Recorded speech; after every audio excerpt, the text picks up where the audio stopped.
Shalom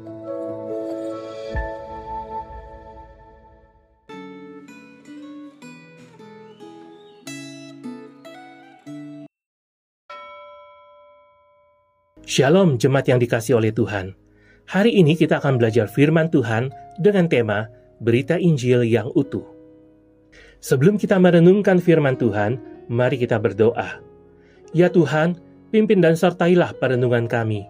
Kiranya firman-Mu memandu langkah hidup kami sepanjang hari ini. Dalam nama Tuhan Yesus kami berdoa. Amin. Firman Tuhan hari ini diambil dari Kisah Para Rasul, pasal 19 ayat 1-20. Saya akan membacakan ayat 13 sampai ayat 20.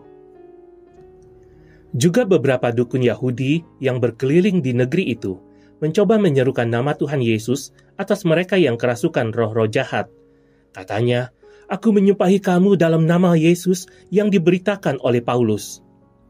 Yang melakukan hal itu ialah 7 orang anak dari seorang imam kepala Yahudi bernama Skewa. Namun, roh jahat itu menjawab, "Yesus aku kenal, dan Paulus aku ketahui, tetapi kamu, siapa kamu?" Lalu orang yang dirasuk roh jahat itu menerpa, menguasai, dan mengalahkan mereka semua, sehingga mereka lari dari rumah orang itu dengan telanjang dan luka-luka. Hal itu diketahui oleh seluruh penduduk Efesus, baik orang Yahudi maupun orang Yunani. Maka ketakutanlah mereka semua, dan masyhurlah nama Tuhan Yesus. Banyak di antara mereka yang telah percaya datang dan mengakui di muka umum perbuatan-perbuatan mereka itu. Banyak juga di antara mereka yang pernah melakukan sihir, mengumpulkan kitab-kitabnya, lalu membakarnya di hadapan semua orang.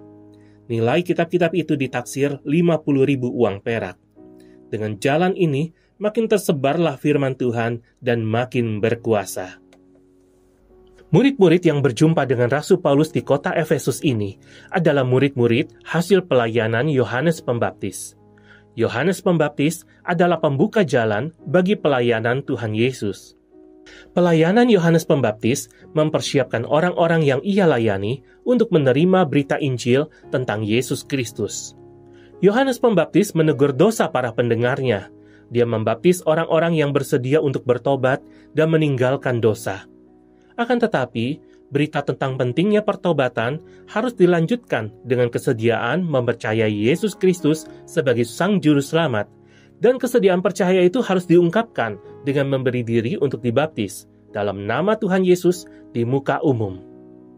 Kondisi murid-murid yang dibaptis tanpa pemahaman yang utuh merupakan kondisi khusus yang mungkin tidak ditemui lagi pada masa kini. Untuk menegaskan bahwa murid-murid di kota Efesus itu perlu dibaptis ulang karena belum menerima berita Injil secara lengkap, Roh Kudus mengaruniakan tanda berupa kemampuan berkata-kata dalam bahasa lidah dan bernubuat. Tanda berupa bahasa lidah ini penting karena di Efesus terdapat banyak orang Yahudi yang keras kepala. Selain disertai adanya tanda berupa bahasa lidah, pelayanan Rasul Paulus di kota Efesus juga disertai dengan terjadinya berbagai mujizat, penyembuhan orang sakit, dan pengusiran roh jahat. Yang perlu kita amati dengan cermat adalah bahwa tanda dan mujizat itu tidak boleh membuat berita Injil tersingkir. Dalam bacaan Alkitab hari ini, terdapat kisah tentang 7 anak seorang imam kepala Yahudi yang bernama Skewa. Ketujuh anak ini ingin meniru pengusiran setan yang dilakukan oleh Rasul Paulus. Sayangnya, praktik pengusiran setan yang mereka lakukan itu tidak dilandasi oleh iman kepada Yesus Kristus. Akibatnya, mereka gagal melakukan praktek pengusiran setan dan mempermalukan diri mereka sendiri. Kisah tersebut secara tidak langsung mengingatkan kita bahwa karunia rohani yang diberikan kepada setiap orang percaya pun bukan dimaksudkan untuk penonjolan diri, melainkan untuk dipergunakan bagi kepentingan bersama. Dan hasil yang seharusnya muncul adalah Allah dimuliakan. Apakah Anda sudah menerima berita Injil secara utuh?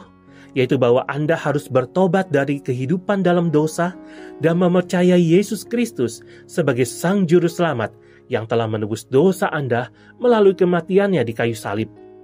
Apakah Anda sudah menerima karunia Roh Kudus yang mengubahkan hidup Anda dan menolong Anda menjalani kehidupan baru di dalam Kristus? Mari kita berdoa. Bapa dalam surga, kami bersyukur untuk kebenaran firman-Mu yang sudah kami dengarkan bersama hari ini. Biar Engkau menolong kami, boleh terus percaya kepada berita Injil secara utuh, bahwa Tuhan Yesus adalah Tuhan dan Juru Selamat kami satu-satunya. Biarlah iman kepada Yesus Kristus yang sejati itu boleh mendasari seluruh tindakan dan perkataan di dalam kehidupan kami setiap hari, sehingga kami boleh menjadi berkat dan bukannya menjadi batu sandungan bagi sesama. Tolonglah kami Tuhan untuk menghidupi iman kami setiap hari, berjalan bersama denganmu dalam setiap kesempatan. Di dalam nama Tuhan Yesus, kami berdoa. Amin.